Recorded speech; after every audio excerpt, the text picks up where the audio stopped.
I'm considered an old maid. In southern Utah, 19 is the average age for a girl to get hitched, and by the time I was 26, I should have had at least 2 kids, so to them, I'm hopeless. I've tried to fit this mold, but it has always felt fictional, as though I've been cast a role in a play written by my family, rehearsed every day.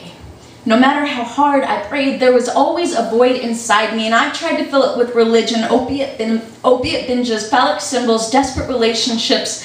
I can list more sins than Israelites, but you can't plug a hole by digging. Even though I moved on from running in circles and mastered the art of dead ends, I need something to believe in.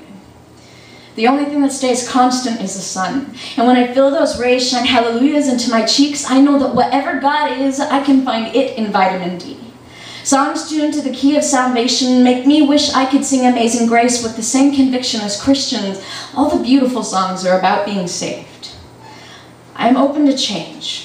But after being raised Mormon, religion tastes like cigarettes. I need the substance inside, but I can't get past the smell of poison. I have been rejected by communities, handed books on how to cope with my sins, written by men who twist each orifice in disapproval while curiously leaning into my vortex confessions, each personal question a sucker punch to my waning faith. They claim I have a spirit, so why do they insist on breaking it? With every mistake, I am learning the blessing of my burdens. I will not be ashamed for bending. I would rather spend the rest of my life leaking from a glass half full than spilling over with that kind of love. Woo!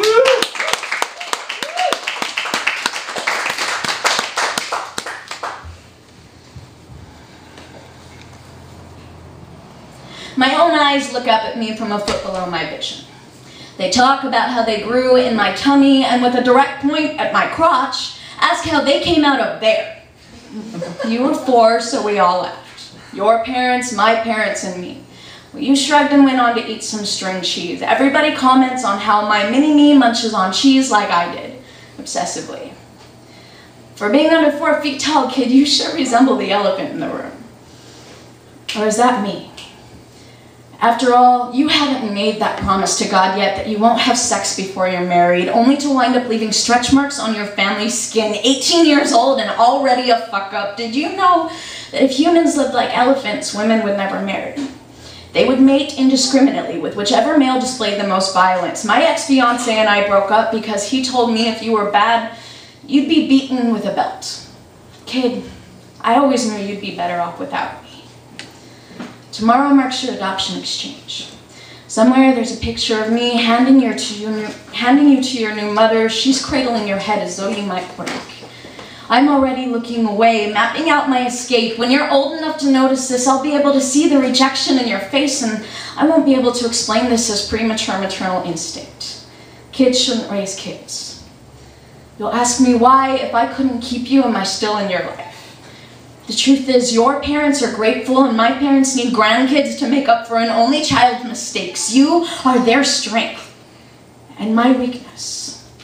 The matriarch elephant in a herd remembers everybody she meets and whether or not they were friendly. I remember when your little sister was blessed in church.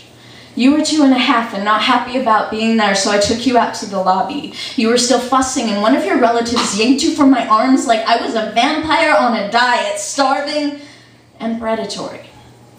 I walked out of the church and, casting a backward glance through the window, knew instantly how it must feel to be a beta fish, always alone behind the glass. Do you remember when we went to the zoo?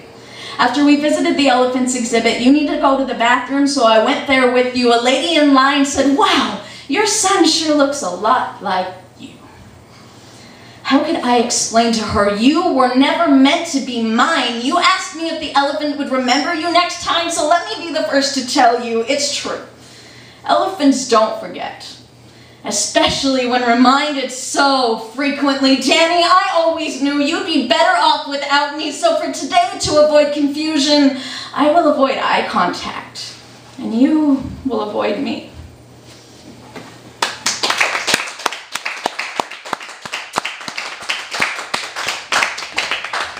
So, I had a friend in high school. I went to Tuacahn, and her name was Jenna, and there was an accident with her back in 2007 after she moved to North Carolina with her husband, and that's what this poem is about.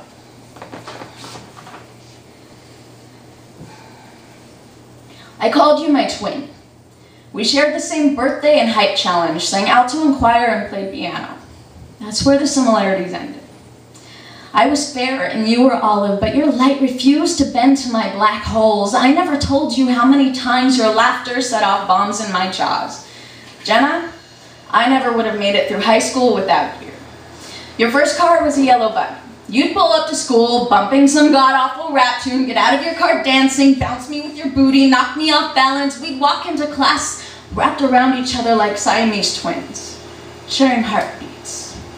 I knew we were meant to be sisters at night when you'd lie alone in bed with phantom hymen aches, and I could feel my bones cry before you called me, so I could help you, remind you of where you were, and help you forget where you had been. Senior year, you dropped out, got your GED. You were getting married and having a baby with your soulmate. I knew I'd miss you, but I was happy that in a way you were finally getting justice. After a past stepdad abused you, you deserved to be taken care of. To know that sex could be consensual and shameless. In 2003 at my graduation, you came to tell me you were moving. So I searched desperately to find something to send you with, pulled Volkswagen yellow yarn from my pocket and tied it around your wrist so I'd always be with you. June 14th, 2007. I got an email with a news link. Jennifer Nielsen, age 22 and 8 months pregnant with her third child, was stabbed in the neck while delivering newspapers. Both mother and son dead at the scene. When you first got pregnant, you told me you were scared because you still weren't sure what good parenting looked like. Jenna, I think it looks like you. A graceful avalanche fighting against a devil, erupting phallic fire, getting hard, hearing your skin split. You protected your baby the way your mother should have protected you. Your autopsy report revealed no sexual assault, but your pants around your ankles. Once a woman has been raped, she is 7 times more likely to be raped again, and you weren't going to be twice a victim. I know you fought that motherfucker so hard, you were gonna rip his dick off. Piano key fingers clutching bloody pubic hairs, and your screams refusing for silence. He could no longer allow you to live. He plunged that knife a full inch in, left you and your son alone to choke to death on his secret. Yellow yarn still clinging to your wrist, a memory of our friendship stained in equitable crimson. Every year I hear on the news that they still haven't found him. But I feel yellow yarn around my wrist tighten that can only be your children telling me every day to keep looking.